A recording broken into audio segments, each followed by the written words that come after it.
దాన్ని వాడు పోయి చూడమని తప్పలేదు. పవన్ కళ్యాణ్ ఆడమని ఏమన్నా మేము కూడా కాదు విజయభాస్కర్ గారు, సరే కాదు నిజంగా ఇలాంటి సమస్యలు చాలా ఉన్నప్పుడు మరి సమస్య డైవర్ట్ చేసే విధంగా పోరాటాలు ఎందుకు? నిజంగా అక్కడ నిజమైన సమస్య ఉన్నప్పుడు ఆ సమస్య నిజంగా పైకి తీసుకొస్తే రెండు విధాల ఉపయోగం.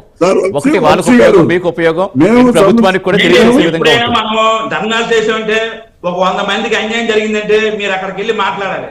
మీ ఇండివిజువల్ గా మీరు పెట్టి మీ స్వార్థం కోసం, మీ రాజకీయం కోసం మేము ధర్నాలు చేస్తాం, మేము అది చేస్తాం, పొడి చేస్తాం, నరికేస్తాం అంటే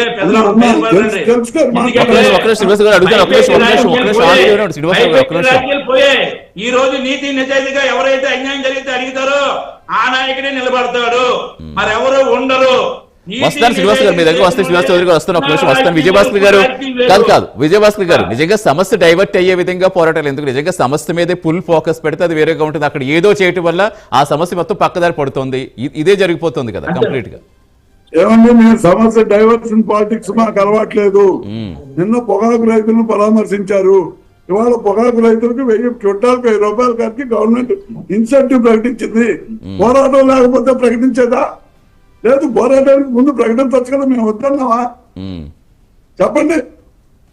మంచిదే కదండి ప్రతిపక్షం. నిజంగా అంత బాధ్యతగా ప్రతిపక్షం ఉంటే కాదు, ప్రజాస్వామ్యం అప్పుడే పరిడి వెళుతుంది. నిజంగా ప్రతిపక్షం అంత బలంగా ఉంటేనే పనిచేసేటట్టు చేస్తున్నాం. తోతాపూరి మామిడి విషయంలో దాదాపు 12 రూపాయల దాకా వచ్చేటట్టు జగన్మోహన్ రెడ్డి పర్యటన పోయొచ్చిన కదా పెంచింది. శ్రీనివాస్ చౌదరి గారు నిజంగా వాళ్ళు చెప్పేదాకా మీకు సమస్య అసలు అర్థం కావట్లేదా? వాళ్ళ సమస్యలు ఎవరిస్తున్న తర్వాతే మీకు స్పృహ వస్తుందా?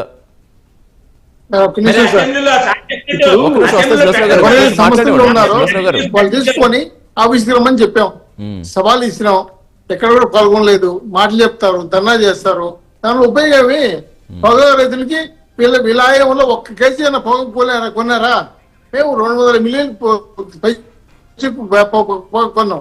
ఈరోజు రాష్ట్రంలో పొగ రైతులు ఆనందంగా ఉన్నారు. ఆనందంగా అనవసరంగా ఆ రోజు పవన్ కళ్యాణ్ గారు అక్రమ కేసుల్లో బాబు గారిని అరెస్ట్ చేశారు.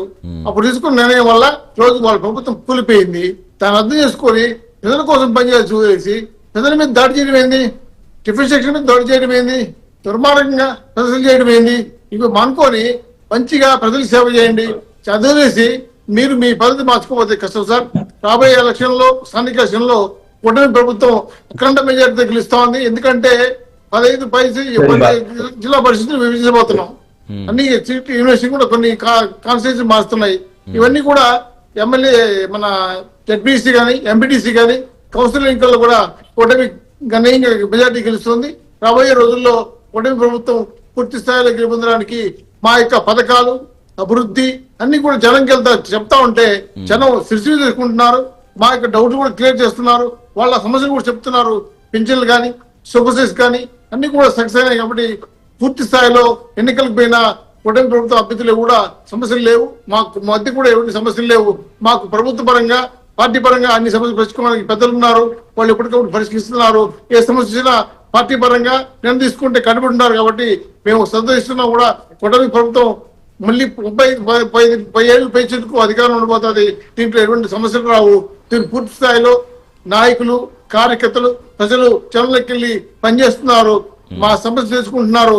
ప్రజల పక్షాన నిలబడుతున్నారు. ఈ రోజు సమస్యలు పెరిగేటప్పుడు ఏ సమస్యలు లేవని ప్రజలు చెప్తుంటే మాకు కూడా ఆనందంగా ఉంది. ఎందుకంటే పోలవరం పూర్తవుతుంది, అమరావతి పూర్తవుతా ఉంది, అన్ని రోడ్లు పూర్తవుతున్నాయి, వందే భారత్ రైలు ఇస్తున్నాయి, విశాఖపట్నం ఐడి సెంటర్ వస్తా ఉంది, అనేక సమస్యల పైన ఉద్యోగాలు నీకు వస్తున్నాయి. కాబట్టి గడిచిన కాలంలో 22 కోట్ల రూపాయలు, 22 లక్షల కోట్ల రూపాయలు పెట్టుబడులు వచ్చాయి, ఉద్యోగాలు వస్తాయి, పరిశ్రమలు వచ్చాయి, అభివృద్ధి జరుగుతా ఉంది.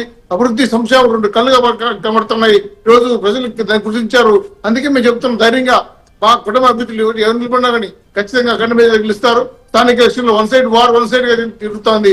దీంట్లో ఎన్డీఏ ప్రభుత్వం నాయకులు కూడా ప్రజల పైన విశ్వాసం పెంచుకున్నారు. ప్రజలు కూడా విశ్వాసం పెంచుకున్నారు. పూర్తి స్థాయిలో మా పథకాలన్నీ ప్రజల్లో సక్సెస్ అయ్యాయి. కాబట్టి ధైర్యంగా చెప్తున్నాం. వైసీపీ ప్రభుత్వం ఇట్టి పరిస్థితుల్లో ఈ ఎన్నికల్లో కనబడుతున్నారు కాబట్టి వెనుమడుకోలేకపోతుంది.